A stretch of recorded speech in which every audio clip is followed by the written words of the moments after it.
اللهم صل على سيدنا ومولانا محمد وعلى آل سيدنا ومولانا محمد وبارك وسلم عليه الصلاة والسلام عليك يا سيدي يا رسول الله وعلى آلك وأصحابك يا سيدي يا حبيب الله. السلام عليكم ورحمة الله وبركاته. وعليكم السلام ورحمة الله وبركاته. دین اور دنیا یہ دو عنوان ہیں. حضرت سلطان العارفین حضرت سلطان باہو نے دین اور دنیا کے بارے میں کلام کیا ہے اور سمجھایا ہے کہ دین کیا ہے اور دنیا کیا ہے، اور آپ کو بحیثیت مسلمان کہاں کھڑا ہونا چاہیے.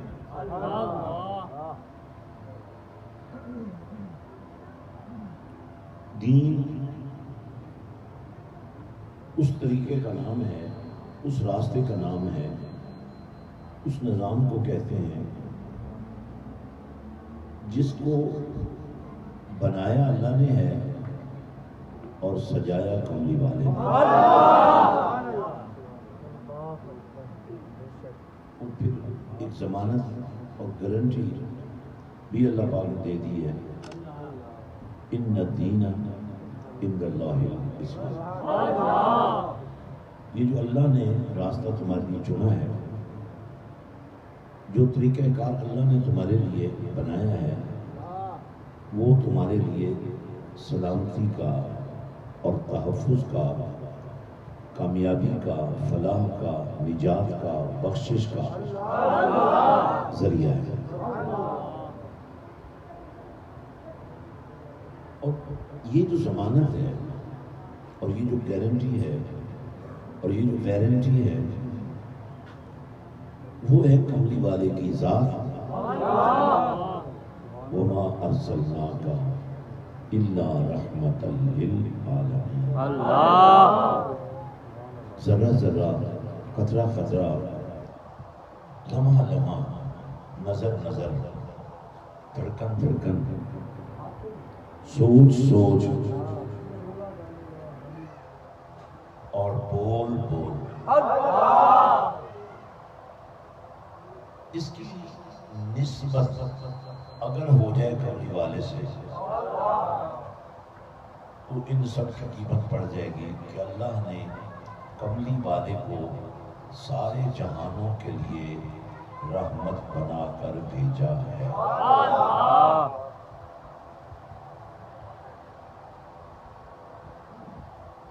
اور نبی رحمت صلی اللہ علیہ وسلم کو جب اللہ تعالیٰ نے ہر چیز کے لیے رحمت بنایا تو اس چیز کو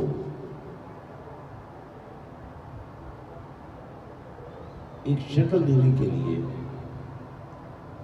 ایک روپ دینے کے لیے فرمایا الحمدللہ رب العالمین. تمام تعریفیں اس اللہ کے لیے ہیں جو جہانوں کو پالنے والا ہے، اور اسی پالنے والے نے تمام جہانوں کے لیے پالنے کا ذریعہ کملی والے کی رحمت کو قرار دیا.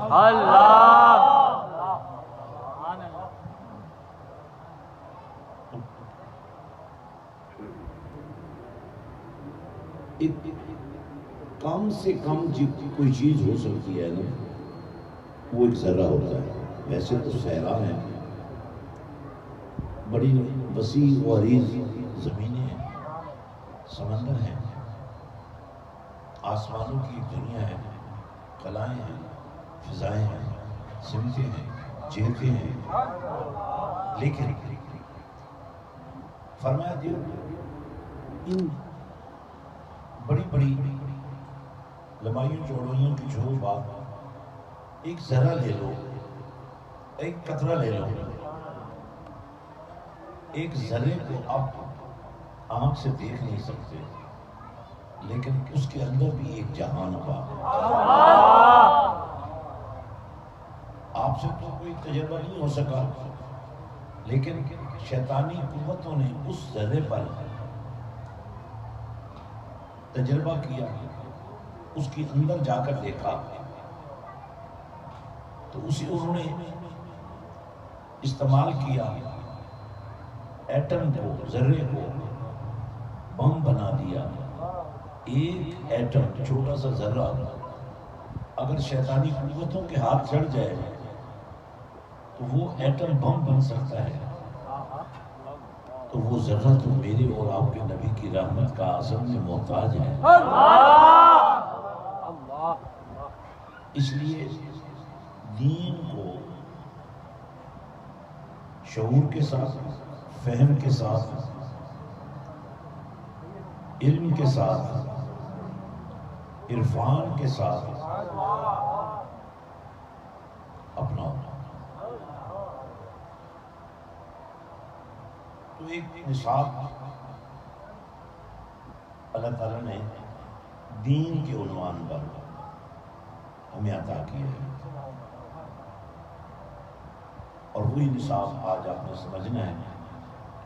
اپنے آپ کو ایک ذرہ سمجھتے ہوئے ذرے سے کام شروع کرنا ہے، اور پھر یہی ذرے جب مل جاتے ہیں تو سیلاب بن جاتے ہیں۔ یہی قطرے جب مل جاتے ہیں تو سمندر بن جاتے ہیں۔ اور بندے مومن کی دنیا کیا ہے؟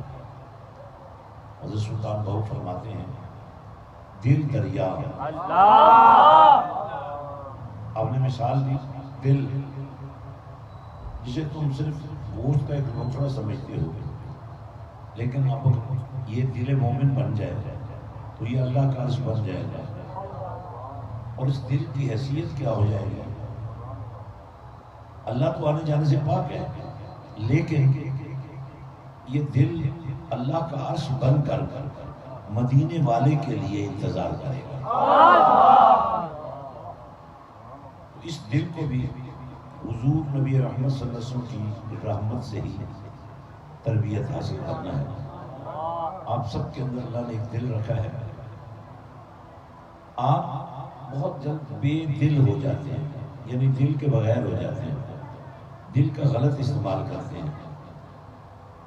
دل کی پہچان، دل کی شناخت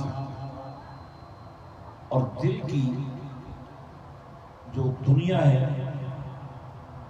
اس سے واقفیت نہیں پکڑ پاتے، اور پھر آپ بے دل ہو جاتے ہیں۔ بے دل کی تعریف کیا ہے؟ دل تو ہوتا ہے لیکن اس میں کیفیات نہیں ہوتی ہیں، دل تو ہوتا ہے لیکن اس میں آنکھ نہیں ہوتی ہے، اس میں نظر نہیں ہوتی ہے، اس میں سماعت نہیں ہوتی ہے، اس میں قبولیت نہیں ہوتی ہے، وہ گوشت کا ایک لوتھڑا ہوتا ہے۔ تو اب آپ بے دل ہو گئے تو اس کا مطلب یہ ہوا کہ آپ نماز سے بھی گئے، پاکیزگی اور طہارت سے بھی گئے، اور سلامتی والے نظام سے بھی گئے۔ اب آپ سکون کی تلاش میں ہیں، کبھی آپ تاش کے پتوں کی دنیا میں پہنچ جاتے ہیں، کبھی جواریوں کے ہاتھ چڑھ جاتے ہیں، کبھی نشہ والوں کے پاس چلے جاتے ہیں، اور یوں چھوٹی سی بے دلی سے آپ کے اوپر ایک شیطانی کیفیت طاری ہو جاتی ہے۔ پھر آپ کے اندر اللہ کے ذکر کی قبولیت کی صلاحیتیں ختم ہو جاتی ہیں، حالانکہ خود اللہ فرماتا ہے، قرآن سماعت فرمائیے، اور میں بڑے اختصار کے ساتھ آپ کو جو بات کہنا چاہتا ہوں وہ آپ کو دل کے کانوں سے سمجھنی پڑے گی۔ تو اللہ کیا فرماتا ہے؟ تمہارے لیے تو اللہ کا نام ہی کافی ہے،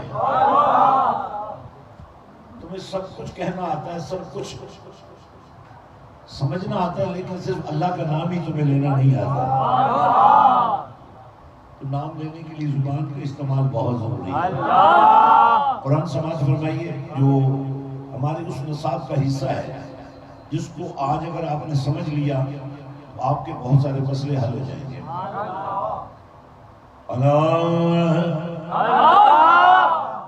یہ ہاتھ اللہ نے اسی لیے دیا ہے کہ دائیں ہاتھ کا استعمال تمہیں اللہ کے قریب لے جا سکتا ہے.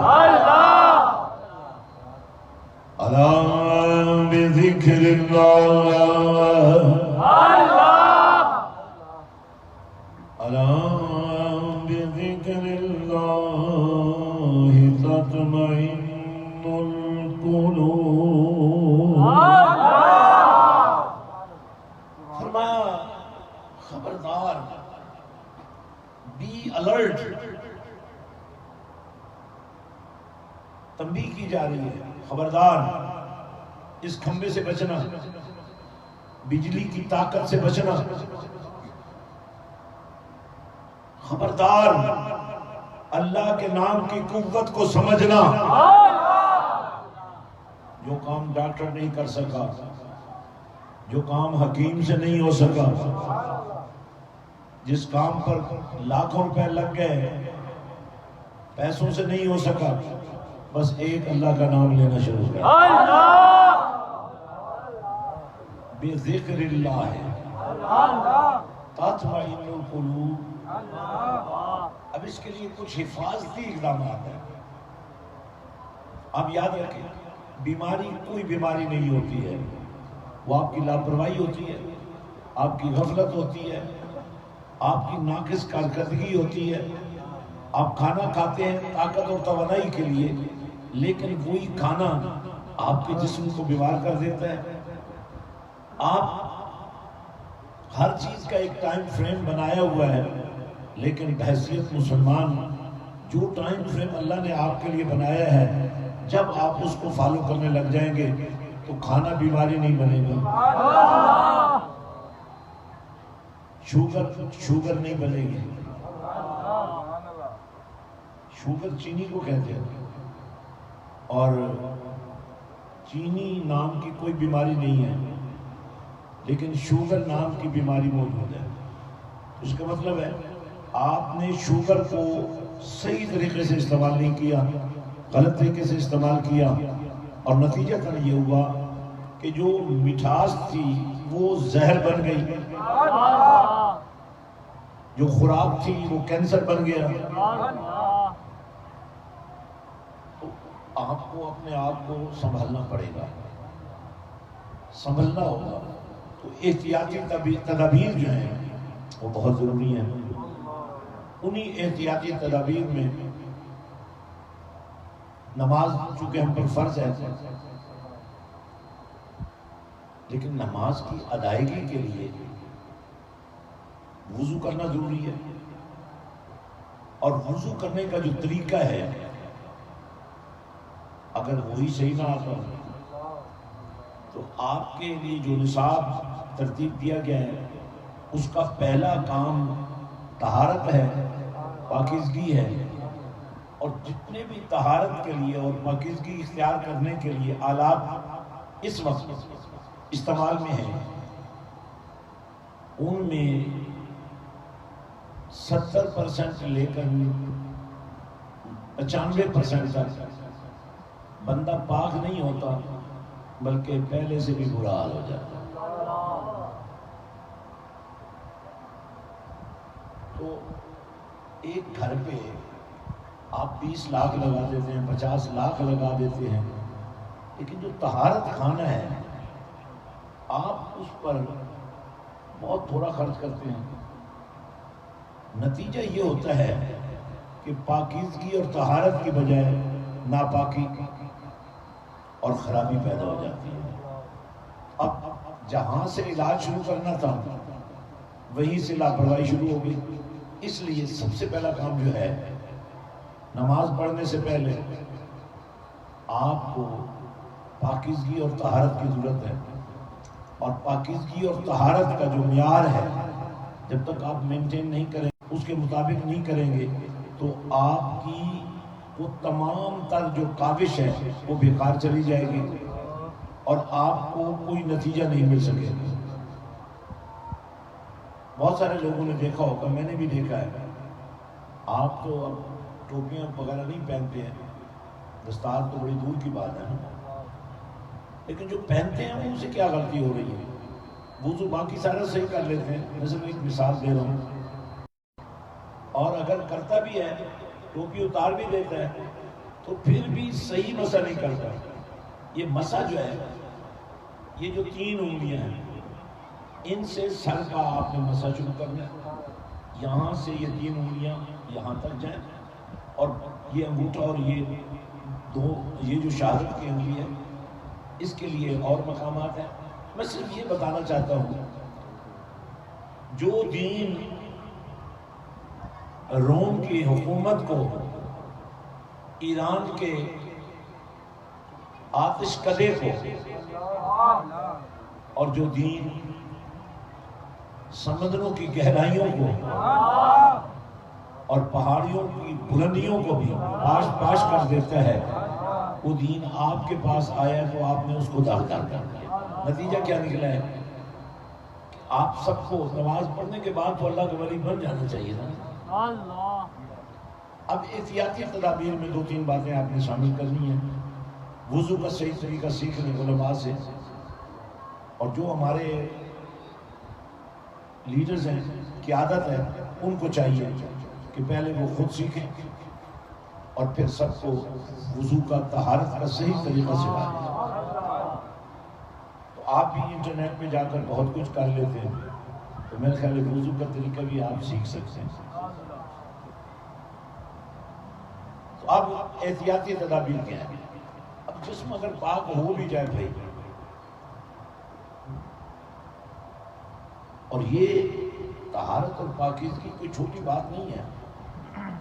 حضور نبی رحمت صلی اللہ علیہ وسلم نے ارشاد فرمایا کہ جو اہتمام کے ساتھ وضو کرتا ہے،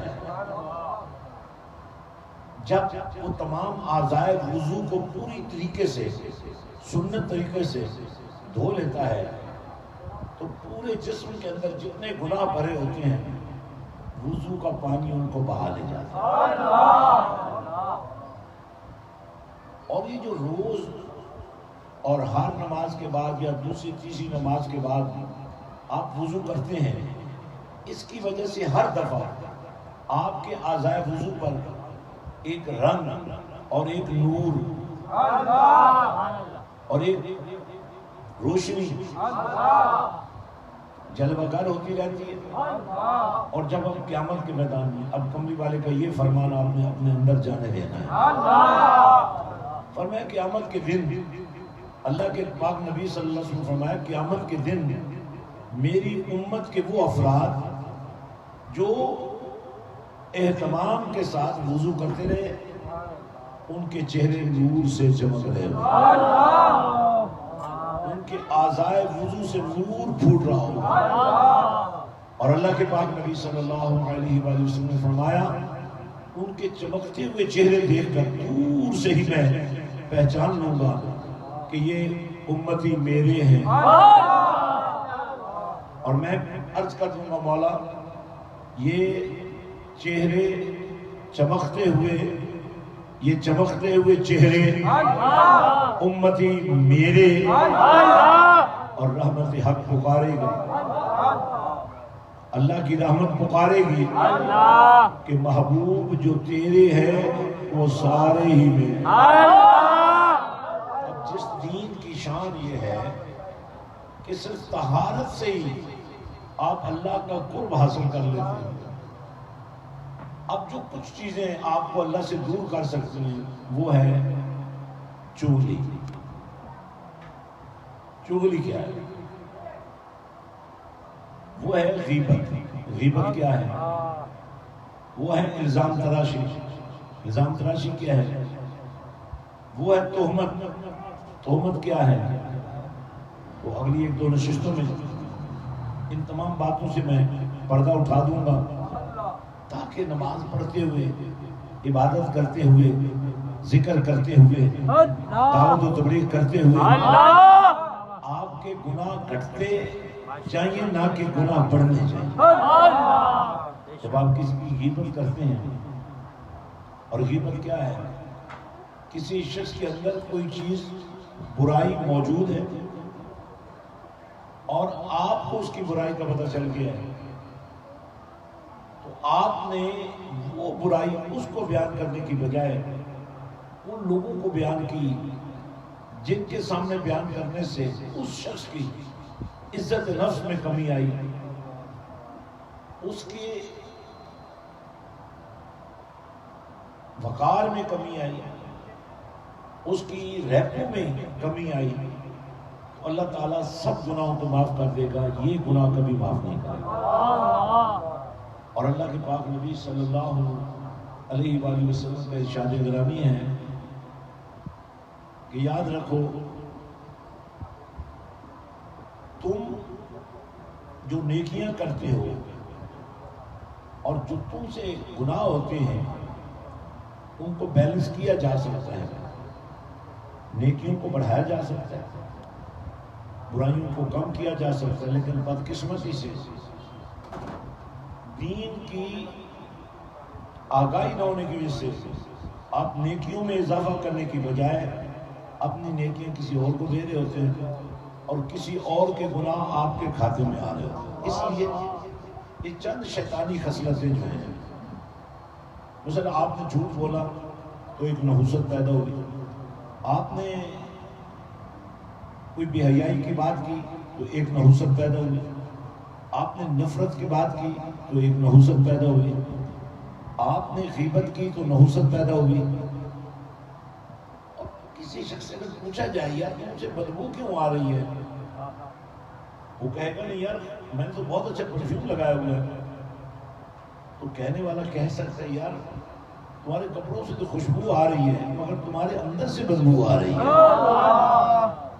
کیونکہ تم نے بازار والا پرفیوم لگا کر اپنی برائیوں کو چھپانے کی کوشش کی ہے، جبکہ تمہارے اندر کی دنیا کو ایک ہی خوشبو کام دے سکتی ہے، یا اللہ کا ذکر ہے یا مدینے والے کی بات۔ اب یہی بات پیری مریدی کے نظام میں بڑی اہمیت کی حامل ہے۔ آپ مرید ہو کر، اب ایک میں تھوڑی سی آخری بات کہنا چاہتا ہوں، آپ نبی رحمت صلی اللہ علیہ وسلم کے بارے میں آپ کو پتہ ہے کیا ذات ہے، تو اللہ کی شان قدرت کا بھی آپ کو پتہ ہے۔ تو کسی نے کہا تھا ظاہر ہم تو نبی پاک سے ان کی محبت کی وجہ سے اللہ تک پہنچے، نبی پاک سے ان کی محبت کی وجہ سے ان کے صحابہ سے محبت کرتے ہیں، نبی پاک سے ان کی محبت کی وجہ سے ان کی آل سے محبت کرتے ہیں۔ لیکن کسی کہنے والے نے یہ کہا کہ دیکھیں جی جو فلاں فلاں صحابی تھے ان کا یہ طریقہ ٹھیک نہیں تھا، اس کا مطلب یہ انہوں نے ان ہستیوں کو نہیں کہا بلکہ انہوں نے اللہ پر تہمت لگائی کہ اللہ اپنے نبی کی صحبت کے لیے کیسے لوگوں کا انتخاب کرے گا۔ میں قرآن سے آپ کو بتانا چاہتا ہوں جن کو اللہ نے نبی کی صحبت کے لیے منتخب کیا ان کے بارے میں قرآن کا اعلان کیا ہے، جتنے مجو ملنگ بیٹھے ہیں وہ بھی اللہ کا نام لیں رضی اللہ عنہم۔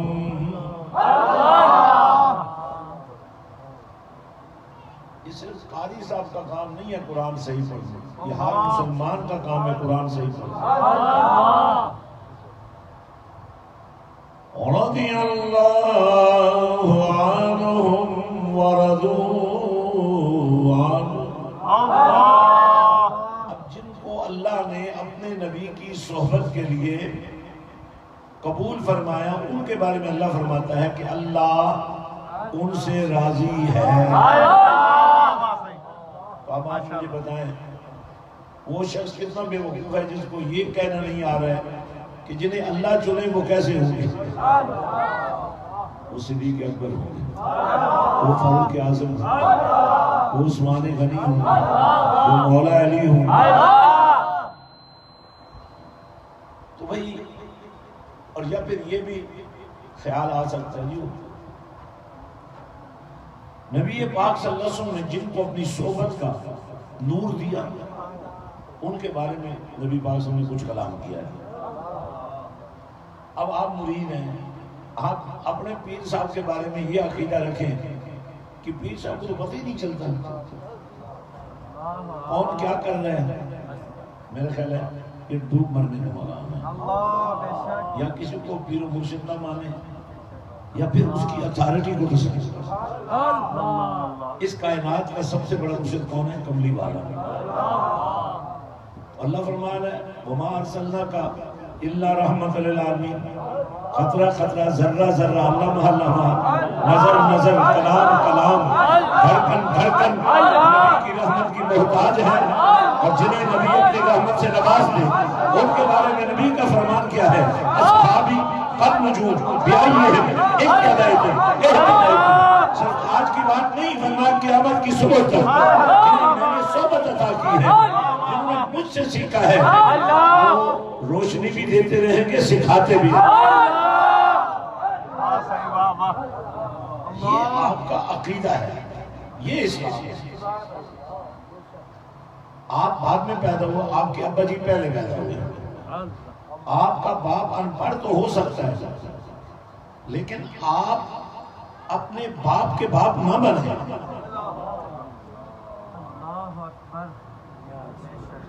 کیونکہ آپ اگر کسی طرح یہ ثابت کر بھی دیں کہ میں باپ کا باپ ہوں، تو کیا آپ وہ تربیت جو آپ کی نہیں ہوئی وہ کسی اور کی آپ نے کیا کریں؟ تو کہنے سے بندہ باپ کا باپ نہیں بنتا، کردار سے بندہ باپ کا باپ بن سکتا ہے، کردار سے۔ اور میں یہ بات ایسے ہی نہیں کہہ رہا ہوں، میں اس کی آپ کے سامنے ایک بنیاد، ٹھوس بنیاد دے رہا ہوں۔ نبی پاک صلی اللہ علیہ وسلم نے فرمایا الحسین منی۔ اب جو ہاتھ نہیں اٹھائے گا اونچی آواز میں اللہ کا نام نہیں لے گا، اس کو 1000 روپے جرمانہ ہوگا۔ جرمانہ ہوتا ہے دنیا میں کہ نہیں ہوتا؟ تو یہ ہاتھ کس لیے رکھا ہے؟ اللہ کے نام جوڑ نہیں سکتا تو کاٹ دو اس میں، تاکہ لوگ تمہیں ٹنڈا دو کہیں، اور جب پوچھے بھی کیوں کاٹا تو کہو میں اللہ کا نام نہیں لے سکتا تھا اور یہ ہاتھ اٹھتا نہیں تھا، اس لیے میں نے اس کو سزا دی ہے۔ تو یہ بس آخری تشریح میں بیان کروں گا، اس کے بعد آپ کو نصاب دے دوں گا۔ تو سرکار دو عالم صلی اللہ علیہ وسلم نے فرمایا الحسین منی، حسین مجھ سے ہے۔ حضور سے بیٹی تھی فاطمہ اور سیدہ کائنات سے حسین، تو یوں کہا جا سکتا ہے کہ نبی پاک یہ فرما رہے ہیں کہ مجھ سے فاطمہ اور فاطمہ سے حسین، یہ ترتیب کے حساب سے ٹھیک ہے، لیکن جب یہ فرمانا وَأَنَا مِنَ الْحُسَيْنِ، میں حسین سے ہوں، ترتیب کے مطابق ٹھیک نہیں ہے، لیکن تربیت کے حوالے سے بالکل ٹھیک نہیں۔ اس کا یہ سمجھایا کہ لوگوں حسین مجھ سے ہے، یعنی میں نے فیضان نبوت کا جتنا نور تھا حسین میں ڈال دیا ہے، اور اب حسین کے وجود سے قیامت کی صبح تک میرے فیضان نبوت کے جلوے ظاہر ہو گئے۔ یہ ہے تو آپ اگر تو آپ اپنے باپ کے فرما بردار بیٹے بن جاتے ہیں تو بھی آپ کا حق جتنا زمین پر ہوگا باپ کی وراثت کو ہوگا، اس سے زیادہ لیں گے تو جرم ہوگا نا، اتنا لیں گے تو یہ ایمان ہوگا نا۔ اپنے بھائی کا حق مارو گے، اپنی بہن کا حق مارو گے، تو آپ دنیا میں سب کچھ کر سکتے ہو، لیکن جب اللہ کے دربار میں پیش ہونا پڑے گا تو وہاں تو تمہارے پاس کوئی جواب نہیں ہوگا۔ تو بھائی اب جو میں نصاب آپ کو دینا چاہتا ہوں آپ نے وہ لینا ہے، میں چاہتا ہوں آپ سارے ولی بن جائیں، آج سے جھوٹ چھوڑ دے، آج سے غیبت چھوڑ دے، آج سے مکاری چھوڑ دے، آج سے کسی کا حق ماننا چھوڑ دے، آج سے ظلم چھوڑ دے، آج سے رحم کرنا شروع کر دے. کرو مہربانی تم اہل زمین، خدا مہربان ہوگا عرش مجید. تو نصاب سن لیں. ویسے غزنی کے بادشاہ کا یہ واقعہ ہے، جب وہ بادشاہ کا ایک ادنا سا نوکر تھا تو ایک دن وہ شکار کے لیے گیا. ایک ہرنی کا بچہ اس کے پھندے میں آ گیا، وہ اس کو لے کر چل پڑا. جب شہر کے قریب پہنچا تو پیچھے سے ایک دردناک آواز سنائی دی. مڑ کر دیکھا تو اس بچے کی ماں ہرنی جو تھی وہ بچے کی محبت میں بے قرار ہو کر جان کی پرواہ کیے بغیر اللہ سے فریاد کر رہی تھی. اس شخص کے دل میں رحم پیدا ہوا. اس نے سوچا کہ اگر تم نے آج شکار کا گوشت نہ کھایا تو تیری رات پھر بھی گزر جائے گی، لیکن اس ماں کی رات شاید نہ گزر سکے. اس نے اس بچے کو چھوڑ دیا اور رات کو جا کر سو گیا. خواب میں مدینے والے آ گئے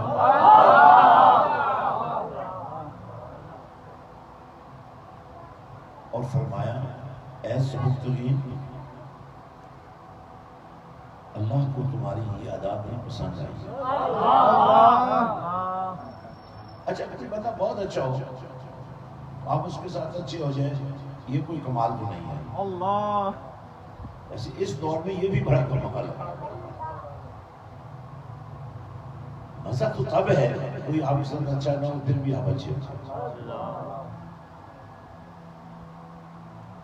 حضور پاک صلی اللہ علیہ وسلم نے فرمایا مجھے میرے پروردگار نے حکم دیا ہے میں تمہاری اس محبت کو اس طرح تمہارے لیے آسودہ کروں کہ تمہیں میری زیارت بھی نصیب ہو جائے.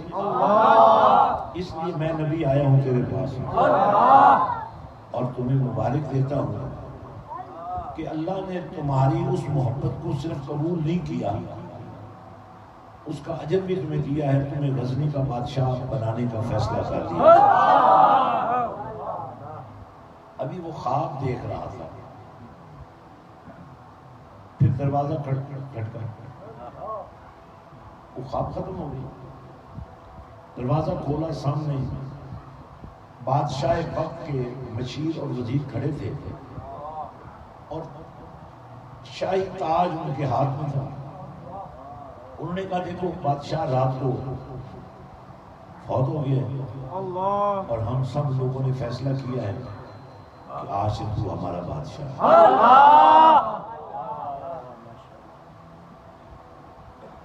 کسی برے کو برا کہنے سے برائی ختم نہیں ہوگی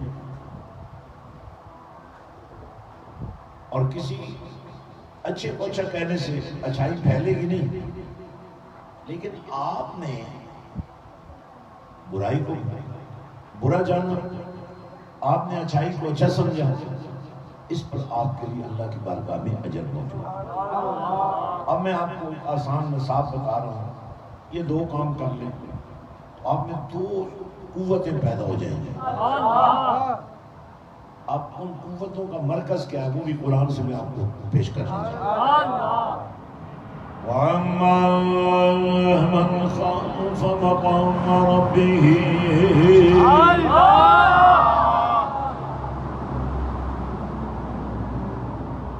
وَنَهَى النَّفْسَ عَنِ الْهَوَىٰ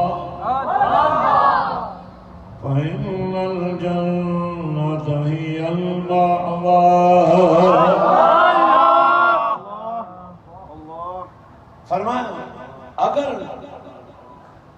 آج جو بھی تمہاری زندگی ہے، بڑے تندرست ہو تم، بڑے مالدار ہو، بڑے عقل والے ہو، بڑے علم والے ہو، لیکن ایک دن آئے گا جب تمہیں اس بڑے کی بارگاہ میں پیش ہونا پڑے گا۔ ڈرو اس بات سے، ڈرو اس دن سے، اپنے آپ کو تیار رکھو، پیش ہونا ہے، جواب دینا پڑے گا۔ اور اگر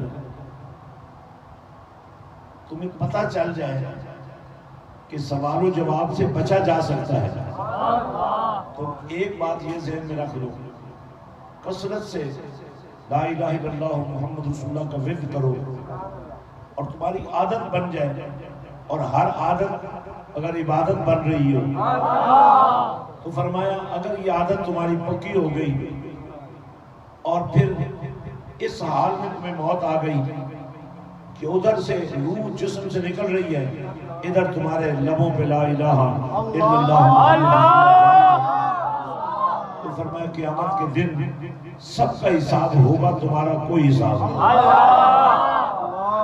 تمہیں بغیر حساب کے جنت میں بھیج دیا جائے۔ یہ میں نے آپ کو ایک ٹپ دی ہے، کثرت سے کلمے کا ذکر کرنا چاہیے۔ تو اب نصاب یہ ہے کہ آپ نے اپنے آپ کو تمام شیطانی خصلتوں سے نجات دلوانے کے لیے اپنے آپ کو درود مصطفیٰ میں غرق کرنا ہے۔ اچھا میں کوئی اگر اس سے علاوہ کوئی بات کرتا، میں کہتا عالم بن جاؤ، قاری بن جاؤ، فلاں بن جاؤ، تو اس کو بننے کے لیے بھی بڑا ٹائم چاہیے، لیکن نبی پر درود پڑھنے کے لیے کچھ بھی نہیں چاہیے، صرف جذبہ چاہیے۔ تو اس کا طریقہ کار بھی ہم نے وضع کر دیا ہے۔ آپ نے ہر شام کے کچھ لمحے، کہیں سے شروع کرنی نا بات، اور میں چاہتا ہوں کہ آپ کی کارکردگی میرے سامنے آئے۔ آج سے لے کر آپ میں سے ہر شخص کاؤنٹنگ کرے کہ آپ کی وجہ سے کتنے گھروں میں باقاعدگی سے درود پاک کی محفل جاری ہوگی۔ نعت پڑھنے کے لیے آواز چاہیے، ہر بندے کی تو آواز اچھی نہیں ہوتی، تلاوت کرنے کے لیے فن چاہیے، ہر بندے کو فن نہیں آتا، واز کرنے کے لیے علم چاہیے، ہر بندے کے پاس علم نہیں ہوتا، لیکن درود پڑھنے کے لیے صرف جذبے چاہیے۔ اور بیعت کا اور پیری مریدی کا سب سے بڑا مقصد یہی ہے کہ آپ کو جذبہ ملے، اور جذبہ تبھی ملتا ہے جب آپ مرشد کے ہاتھ میں ہاتھ دے دیتے ہیں تو پھر اپنے آپ کو عقل مند نہ سمجھیں، اپنے آپ کو بے وقوف سمجھیں، کیونکہ آپ کی عقل مندی تو آپ کو لے ڈوبے گی۔ اس لیے آپ نے مرشد نہیں بننا، آپ نے مرید بننا ہے، اور مرید بننے کے لیے مرشد کو اتھارٹی ماننا ہے، اور کسی کو مرشد ہونے کے لیے کم از کم قرآن کے نور سے معمور تو ہونا چاہیے۔ اب مرید بھی جاہل، پیر بھی جاہل، تو پیری مریدی ہے، ٹھیکیداری ہے جو تم نے شروع کر دی۔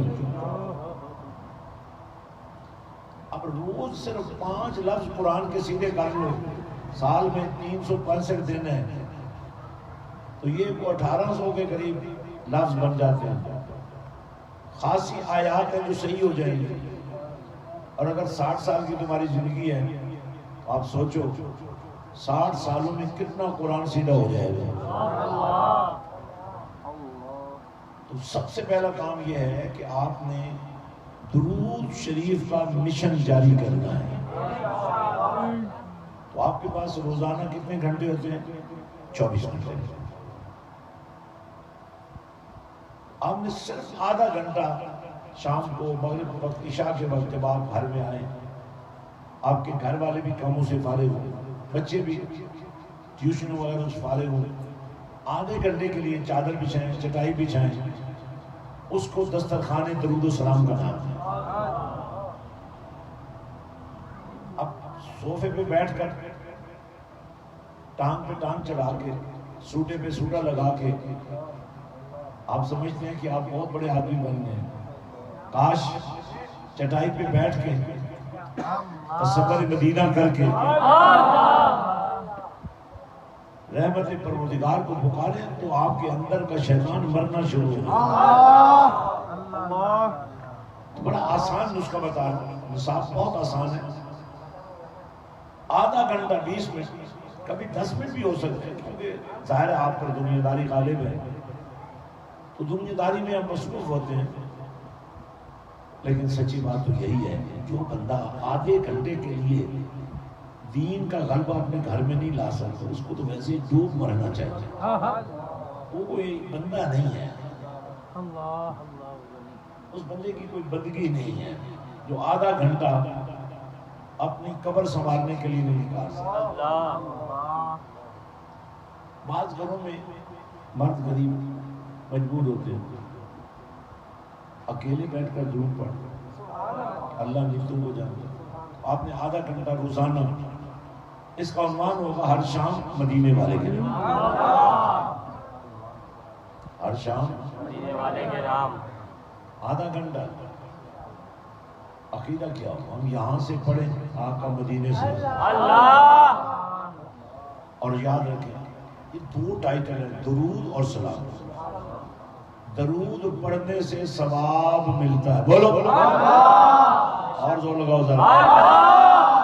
درود بھیجنے سے ثواب ملتا ہے، 10 نیکیاں، 10 گناہوں کی معافی، 10 درجات کی بلندی، اور سلام کرنے سے جواب. یہ ہمارا دین ہے. جس دین میں جواب ہی کوئی نہیں، وہ کیا دین ہے؟ اللہ. اس لیے ایک کام تو یہ آپ نے شروع کرنا، اب جتنا درود آپ آدھے گھنٹے میں پڑھ لیں، میری کیلکولیشن کے مطابق اگر انسان توجہ سے اور دھیان سے درود شریف پڑھے، آدھے گھنٹے میں ایک بندہ 400 سے 500 مرتبہ درود پڑھ سکتے ہیں. اب گھر کے اندر 10 افراد ہیں، یہ 5 ہیں، یہ 6 ہیں، تو آپ کم از کم 2000 پڑھ لیں گے. حقیقت میں آپ نے کتنا پڑھا؟ 500. بنا کتنا؟ 2000. پڑھا کتنا؟ 500. بنا کتنا؟ 5000. تو یہ ثواب 200 کا یا 500 کا نہیں ملے گا، جتنا جمع ہوا اتنا نور ملے گا. اچھا آپ کو کیا فکر ہے؟ اگر میں ایک سوال آ گیا مجھے، یہ سمجھ نہیں آتی جمع کرنے کی کیا ضرورت ہے. میں نے کہا بھائی آپ جب درود پڑھتے ہیں وہ فرشتے لے جاتے ہیں، آپ کا درود بھی، ان کا درود بھی، ان کا درود بھی، ان کا درود بھی. یہ 100 آدمی بیٹھا ہے تو 100 فرشتے 100 درود لے کے جا رہے ہیں، تو ہر گھر سے نکل رہے ہیں، فرشتہ لے جا رہے ہیں، جلوس بھی بن رہے ہیں.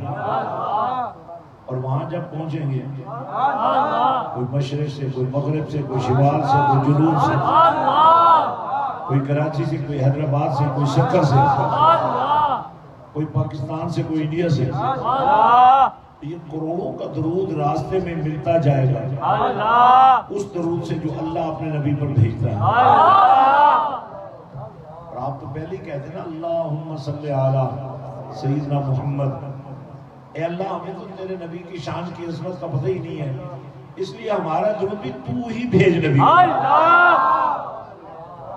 اب ہم نے یہ اہتمام کیا ہے کہ اگر آپ کو کھلا چھوڑ دیں نا تو آپ سے غفلت ہو جائے گی، ماحول نہیں بن سکے گا. اس لیے ہم نے آپ کے لیے ایک مرکز درود بنا دیا ہے دربار شریف پر، مسجد حسین میں. اور وہاں ہمارے پاس روزانہ جو لوگ بھیجتے ہیں، جو آپ میں بھی کتنے بیٹھے ہیں جنہیں پتہ ہے میں نے کبھی ان کا نام نہیں دیکھا کہ انہوں نے کتنا درود بھیجا ہے. اگر خاموشی عبادت ہوتی نا تو اذان دینے کی ضرورت ہی نہ ہوتی. اگر آپ کی طرح خاموش مبلغ بننا ٹھیک ہوتا تو اقامت کہنے کی کیا ضرورت تھی.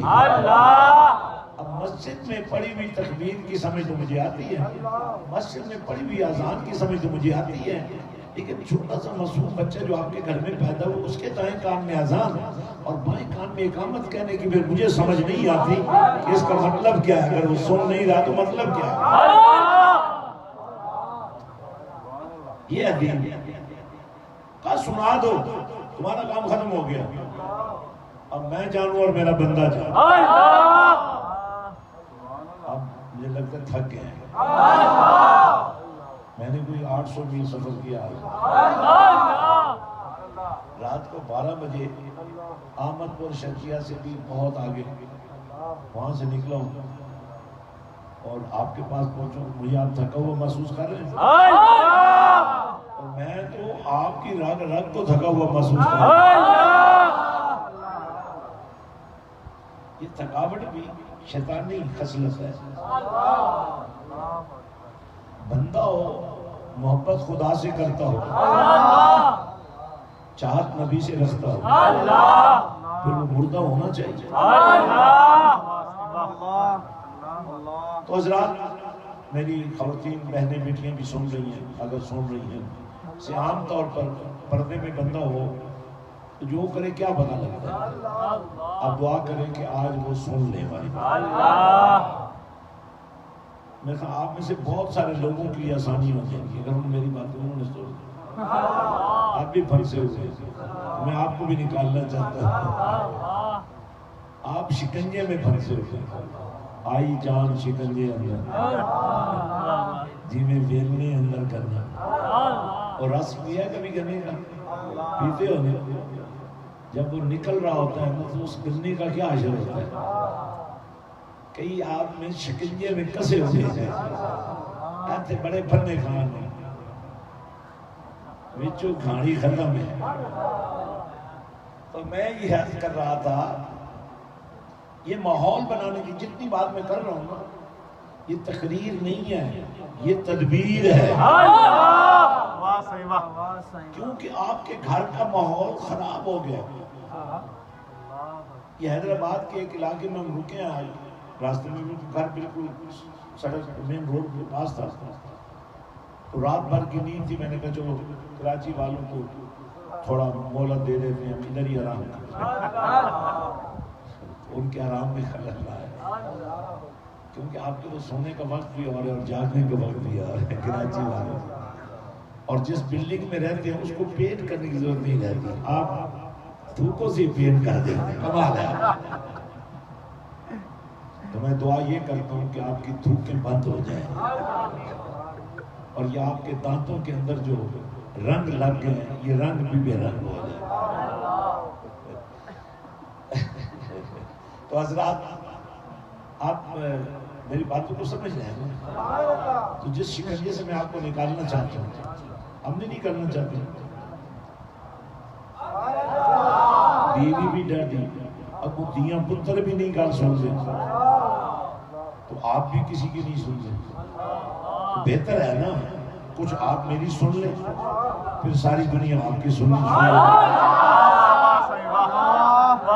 دنیا میں کوئی بیوی ایسی نہیں جو اپنے خامد کو خوش نہیں رکھنا چاہتی، اور دنیا میں کوئی خامد ایسا نہیں ہے جو اپنی بیوی سے ناراض رہنا چاہتا ہے، لیکن ماحول کی وجہ سے ایسا ہو جاتا ہے. ہم ایمانداری سے بتائیں، جس گھر میں گالیاں ہوئی نحوست نہیں ہوگی تو نحوست کیا کام کر رہا ہے؟ نحوست کا مطلب ہی یہی ہے کہ اب آپ کے گھر میں سکون نہیں حاصل. اور آپ تصور کریں، آپ نے بھیجا 2000 درود، وہ نمبر ابھی مل جائے گا آپ کو، اور آپ نے اپنے نام کے ساتھ لکھنا ہے کراچی والا. تو جیسے ایک چائے والا بنتا، اپنا نام اور اپنے وارڈ کا نام اور اپنے یو سی کا نام لکھنا ہے اس مرکز درود میں. اور جتنا درود آپ بھیجیں گے نا، آپ نے بھیجا 5000، ٹھیک ہے جی چلو زیادہ آپ کو زیادہ کر دیتے، آپ نے 5000 بھیجا. ایک گالی سے نحوست بہت زیادہ ہوتی ہے، اور کئی گالیاں تو پھر تو اس کی لمٹ بھی ختم ہو جائے گی. اب ہم نے آپ کے گھر میں ماحول بنانا ہے عاشقانہ. تو آپ نے پڑھا 5000 درود سب نے، لیکن نحوست ایک بھی گالی کی جو ہے نا اس کو ختم کرنے کے لیے بڑا زور لگانا پڑتا ہے. آپ بھیجیں گے ہمارے پاس 5000 یا 2000 یا 1000، وہاں جو آپ میں سے سمجھدار ہیں جب آپ بھی ایسے بن جائیں گے تو جو سمجھدار لوگ ہیں وہ روزانہ جو درود ہمارے پاس بھیجتے ہیں وہ تقریباً اس وقت 40 کروڑ ہے. آپ نے پڑھا 2000. اب اس بات کو سمجھ سکتے ہیں کیونکہ آپ کے قریب ہے سمندر.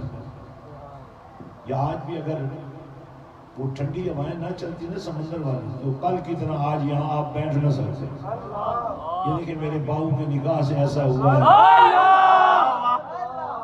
اس کا مطلب یہ ہے کہ جو ہم آتے ہیں نا ہماری اپنی مرضی نہیں ہوتی، پیچھے سے سائیوں کی مرضی. اور یہ بات آپ کو سمجھنی چاہیے. آپ سارے مل کر مجھے اتنے پیسے ایک دفعہ نہیں دے سکتے.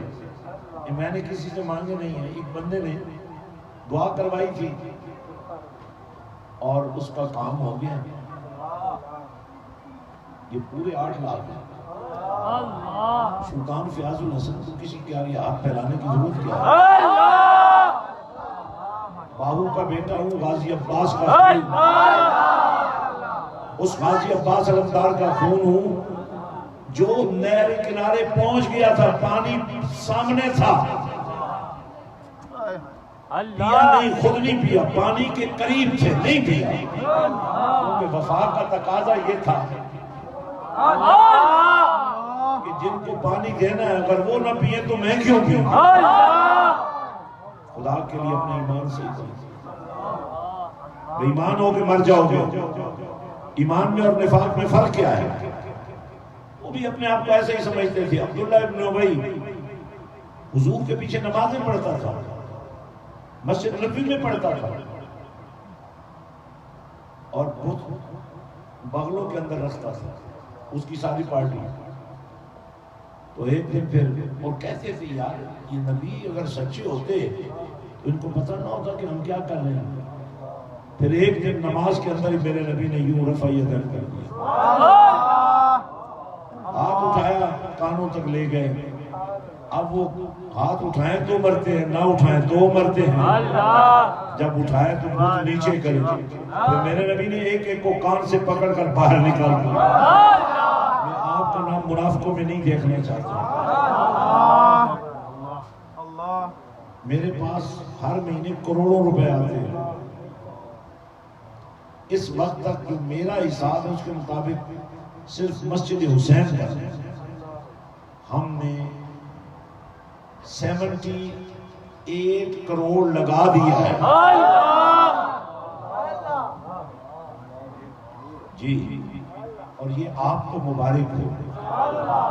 آپ کو اس لیے مبارک ہو کہ آپ نے غریبی میں بھی سلطان فیاض الحسن کے کہنے پر تھوڑا یا زیادہ جو دیا.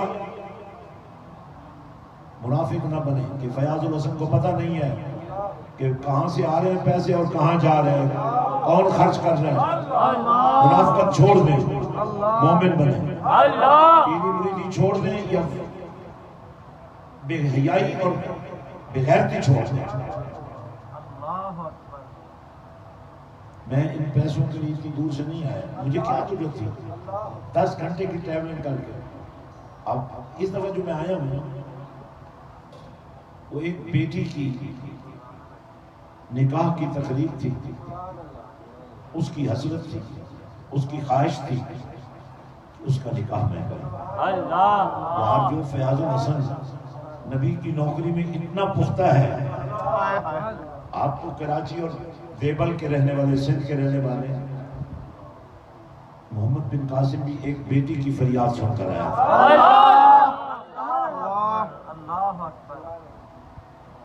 آپ تو باب الاسلام کے باسی ہیں. آپ کا ایمان تو محمد بن قاسم کی پاکیزہ جوانی سے بنا ہے. اور کراچی والوں یہ 3 دن میں یہاں ہوں، میں نے 3 دن میں آپ کو اس درخت کی طرح صاف ستھرا کر دینا ہے جس کی شاخیں بڑی ہوئی ہیں. آپ روز دیکھتے ہیں ایک درخت کے اوپر ایک پیلے رنگ کی بوٹی چڑھی ہوئی ہے، وہ اس کو کھا رہی ہے. آپ اتنے ظالم ہیں کہ آپ دیکھ رہے ہیں کہ اس کو کھا رہی ہے، آپ اس کو اتارتے نہیں ہیں. مجھے آپ کے بچوں کی، اللہ آپ کی فکر نہیں ہے، مجھے آپ کے بچوں کی فکر ہے. جب مرنے کے بعد وہ آپ کی نماز جنازہ میں کھڑے ہوئے، ان کو نماز جنازہ کی دعا بھی نہ آتی ہے. مجھے تو ان کی فکر ہے، مجھے تو ان بیٹیوں کی فکر ہے جو کالجوں اور یونیورسٹی میں جاتی ہیں، جہاں بے حیائی کے ننگے ناچ ناچے جاتے ہیں. اگر میں آپ کی بیٹیوں کو قرآن کی قاریہ بنا سکوں، ان کی نگاہوں کو پاکیزگی دے سکوں، اور یاد رکھو ان کی نگاہوں کی پاکیزگی یا خدا کے ذکر سے ہے یا مصطفیٰ کے عشق سے. سلطان فیاض الحسن کو پیری مریدی کرنے کے لیے یہاں کراچی آنے کی ضرورت نہیں ہے. وہ تو جن کو مرید بننا تو وہاں آگر بن جاتے ہیں، مجھے تو کوئی پرابلم نہیں ہے، کیونکہ لوگوں کی پیری مریدی تسبیح پہننے سے ہے، عصا ہاتھ میں لینے سے ہے، جھلی پوش بننے سے ہے. پیری مریدی اس سے نہیں بنتی. پیر بنتا ہے جب وہ قرآن سے اس کا تعلق ہو جائے. ہم نے تو قرآن کے لیے ساری زندگی وقف کی ہے. لوگوں کے بچے ہوتے ہیں وہ ان کے لیے سوچتے ہیں، میرے تو بچے ہی آپ ہیں، میں تو آپ کے لیے سوچتا ہوں.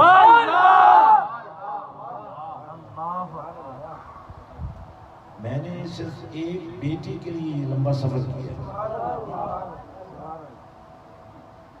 اس کو بتانے والوں نے بتایا تھا کہ تمہاری بندش ہے.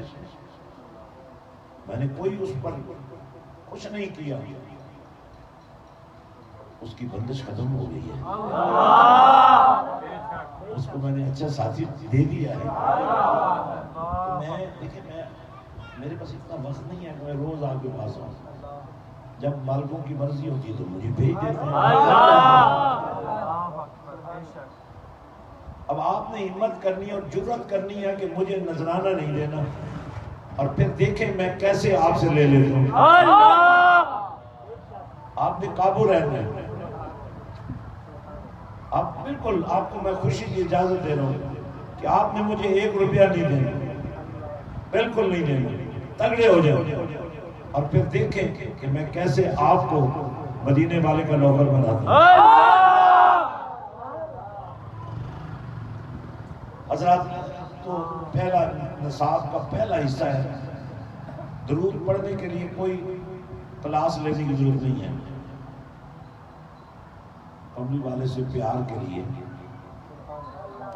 مدینے والے سے وفا کے لیے، اور وفا کی بات کی سمجھ نہیں نہ آتی آپ کو تو میں سمجھا دیتا ہوں.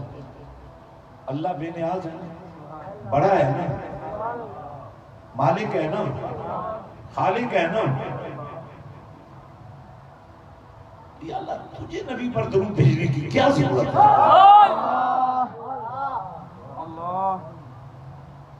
یہ تو نبی کو چاہیے کہ تیری بارگاہ میں عاجزی کر. یا اللہ اپنے پاس بلا کر، لا مقام پہ بلا کے، پردے اٹھا کے، جلوے دکھا کے. تو نے نبی سے جب یہ پوچھ لیا کہ کیا لایا ہے تو نبی نے عاجزی پیش کی تھی نا. تو تجھے نبی کو سلام عطا کرنے کی کیا ضرورت ہے؟ اور اگر نبی کو سلام دے ہی دیا تھا تو ادھر ہی رکھ لیتے. تو مسجد اس درود کو، اس سلام کو نماز میں کیوں شامل کر دیا؟ وہ جو نہیں آتی. وہ کہہ رہے یا بندے کے پتر بن جاؤ یا نس جاؤ. کسی نے کیا سی بہتے ہو گئے کی ملنگ بہتے ہو گئے. اور وہ بابا جی ہوتے کہ بھوک مردے سارے ہی نس جاتے.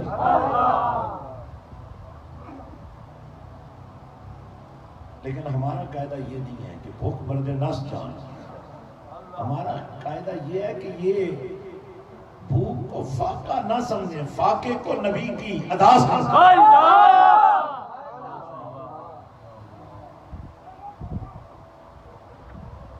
نصاب کا دوسرا حصہ، تو آپ نے بھیجا 2000. یہ سمندر ہے نا، بڑا لمبا ساحل ہے نا، اس سمندر میں اگر بارش کا ایک قطرہ گرے تو وہ کہاں جائے گا؟ اور وہی قطرہ اگر یہاں گرے اس کی کیا ویلیو ہے؟ ختم ہو جائے گا. سمندر میں گرے گا تو وہ قطرہ بھی سمندر بن جائے گا.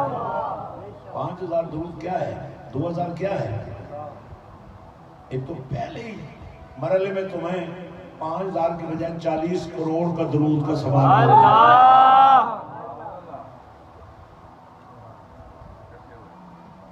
اور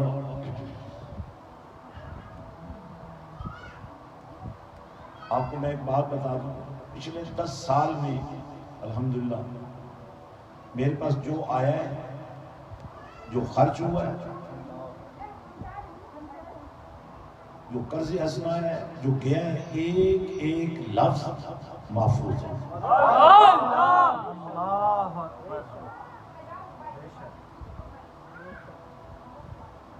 آپ اندھے ہو سکتے ہیں، بہرے ہو سکتے ہیں، مجھے اللہ نے آنکھیں دی ہیں، مجھے پتہ ہے میں کیا کرتا ہوں، کیسے کرتا ہوں. اس لیے آپ غور کریں، 40 کروڑ درود کا نور اگر آپ کے گھر میں 10 پلس 10 پلس 10 نیکیاں، 10 گناہوں کی معافی، 10 درجات کی بلندی، اب 40 کروڑ کو 30 سے ملٹیپلائی کرو، یہ اربوں کے حساب سے وہ رحمت گنبد خضرا سے ٹکرا کر جب تمہارے گھر میں آئے گی تو جادو کی نوسط کہاں رہے گی، جن کی نوسط کہاں سے رہے گی، بے حیائی کی نوسط کہاں رہے گی. ایک یہ ہے بات آپ نے ذہن میں رکھنی ہے. درود والا نمبر لیں اور ہر بندہ مجھے نشاندہی کر کے بتائے کہ میرا نام یہ ہے، فلاں جگہ سے اتنا درود جمع ہوا ہے، میں بھیج رہا ہوں، 10 بندوں سے لے کر بھیج رہا ہوں. آپ دیکھیں گے کہ رمضان کے شروع ہونے سے پہلے ہی جو تقویٰ روزہ رکھنے سے ہوتا ہے وہ پہلے ہی تمہیں شروع مل جائے گا. دوسرا، رمضان میں کیا ہوا تھا؟ قرآن سے میں پڑھ دیتا ہوں، آپ کو یاد آ جائے گا. شہر رمضان الذی انزل فیہ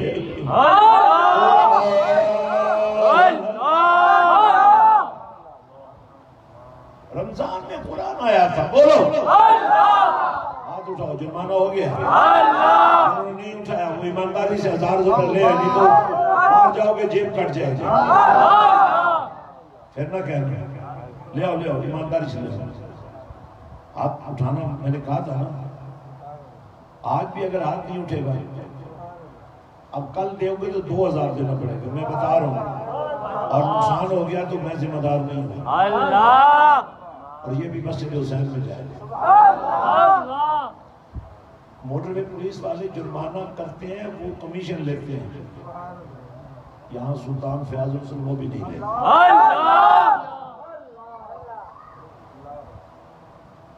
ایک دوسرے سے ادھار لیں، رات سے پہلے جمع کروا دیں، نہیں تو کل 2000. ہفتے کو میں نے واپس جانا ہے، اس وقت تک 5000 بن جائے گا تو بڑھتا جائے گا. حضرات، دوسرا کام جو میں آپ کے ذمہ لگانا چاہتا ہوں کہ میں اس لیے کہہ رہا ہوں کہ آپ الرٹ رہیں.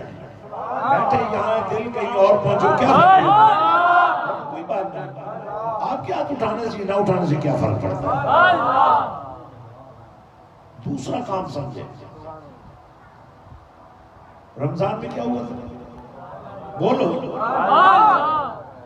تو رمضان میں آیا تھا قرآن، رمضان پر تو نہیں آیا نا. اگر یہ پہاڑوں پر بھی آتا نا، اللہ کے خوف سے وہ بھی پھٹ جاتے ہیں. تو یہ قرآن کہاں آیا تھا، یہ بات سمجھنے والی. الم نشرح لک صدرک. میں کملی والے، کیا ہم نے تمہارے سینے کو کھول نہیں تھی، اتنا کھولا کہ جو قرآن پہاڑوں پر نازل ہوتا پہاڑ پھٹ جاتے، لیکن یہاں سینہ مصطفیٰ میں آ کے قرآن سنا۔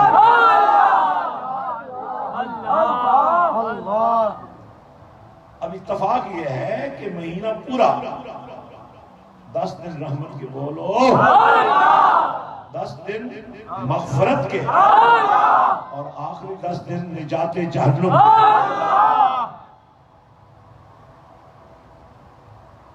کہ مہینے بعد بھی بندہ دوزخی رہ جائے، غیر فائدہ کی۔ تو یہ رمضان کو جو شان ملی ہے، اس میں قرآن آیا ہے، اور وہ رات، جو رات اس مہینے کی وہ رات تھی جس میں قرآن آیا۔ سنو، قرآن سننا چاہتے ہو؟ اِنَّا أَنزَلْنَاهُ فِي لَيْلَةِ الْقَدْرِ وَمَا، اچھا یہ جتنے بے وقوف ہیں نا ان کو اللہ سمجھا رہا ہے، تمہیں نہیں نا پتا لیلۃ القدر کیا ہے، تمہیں کیا پتا؟ بولیے مجھے پھونکی جانے انال ملے گی،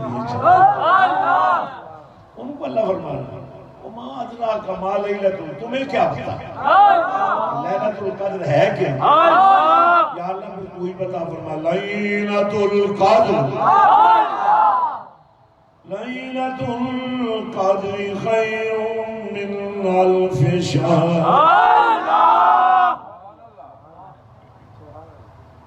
1000 مہینہ مسلسل سانس سانس لمحہ لمحہ عبادت کرتے رہو، پھر بھی یہ رات بھاری ہے، 1000 مہینے سے بہتر اس کا وہ لمحہ ہے جو اگر تمہیں نصیب ہو جائے۔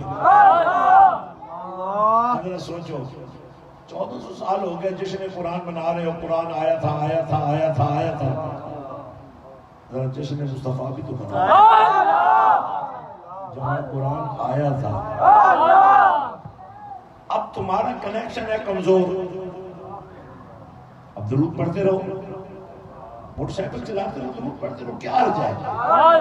کٹے لگانے کی کیا ضرورت ہے؟ 1 گھنٹہ پہلے بھی گھر آ گیا، آدھا گھنٹہ پہلے آ گیا، کون سا تم نے تیر مار لینا ہے؟ آرام سے چلو، کٹے لگانے کی بجائے موبائل پر لگے ہوئے ہو، موبائل دیکھ رہے ہو۔ ارے بھائی خدا کے بندے، اگر موٹر سائیکل چلاتے ہوئے بھی درود مصطفیٰ چل رہا ہو،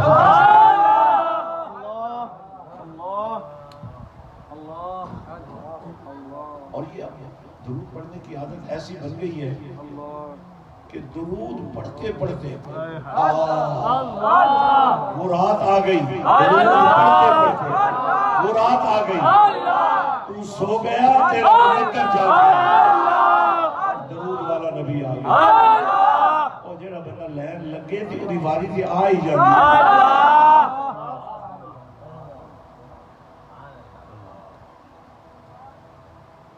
حضرات، تو قرآن آیا اس رات میں، اس مہینے میں، تو جس سینے پر آیا اور ایسا آیا ہے، بس آخر بات پر تھک گیا، مجھے لگ رہا ہے، جو نہیں تھکے اونچا بولے۔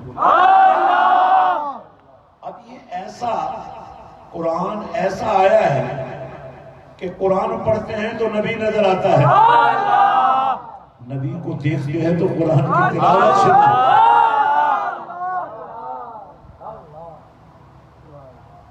میں بس حضور کی شان میں 1-2 آیاتیں پڑھ دیتا ہوں۔ یاسین،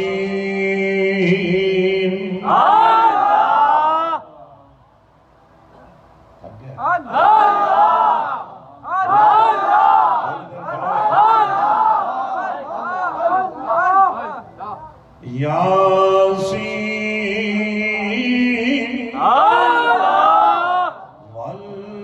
والقرآن الحکیم انک لمن المرسلین علی صراط مستقیم المستقیم. ہر نماز میں ہم کہتے ہیں اہدنا الصراط المستقیم، یا اللہ میں سیدھا راستہ دکھا. تو اللہ فرماتا ہے صراط الذین انعمت علیہم. ذرا کملی والے کو دیکھ لیں، ذرا نبی کی اداؤں کو دیکھ لیں، ذرا نبی کی وفاؤں کو دیکھ لیں. تو یہ جو قرآن میرے نبی کے جسم کا، وجود کا نور بن گیا ہے. اب نور ہوتا ہے روشن، تو اندھیرے کو تو روشنی نہ کہا تھا. تو نبی کا جو نور ہے، آپ اس لیے اندھیرے میں ہیں کہ آپ نے اس نور سے رابطہ نہیں رکھا. آپ سب نے قرآن پڑھا تھا، میں نے نہیں پڑھا تھا. تو نبی پاک نے کیا فرمایا؟ میں سارے جو بیٹھے ہیں، جتنے بیٹھے ہیں سب سے پوچھ رہا ہوں. حضور نے فرمایا خیرکم من تعلم القرآن وعلمہ. تم میں سے بہترین شخص وہ ہے جس نے قرآن سیکھا اور سکھایا. اب تمہارے بیٹے کو قرآن سکھانا والا چاہیے، ٹھیک ہے نا؟